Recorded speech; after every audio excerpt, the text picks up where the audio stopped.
Bhojpuri industry में कुछ अच्छा हो और कंट्रोवर्सी ना हो, ऐसा हो ही नहीं सकता। भोजपुरी इंडस्ट्री और विवाद इन दोनों का चोली दामन का साथ है। अगर आपको ऐसा महसूस हो रहा है कि मैं चोली शब्द का यूज़ इसलिए कर रहा हूँ क्योंकि भोजपुरी गानों में बहुत ज़्यादा चोली शब्द का यूज़ किया जाता है, तो आप बिल्कुल गलत हैं।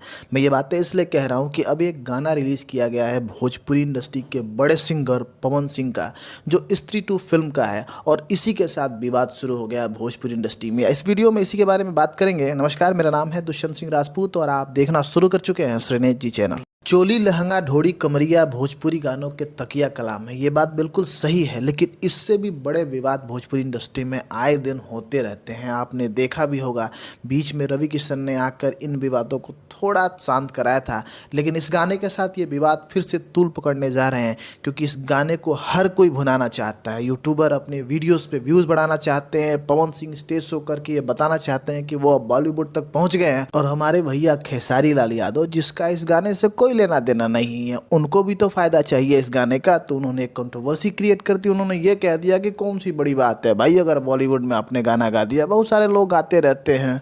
और ये कह के उन्होंने एक नया विवाद छेड़ दिया है भोजपुरी यूट्यूबरों के लिए, और फिर से भोजपुरी इंडस्ट्री का जो छीछा लेदर होने वाला है यूट्यूब पर, ना ये मैं बता सकता हूँ और ना ही समझा सकता हूँ।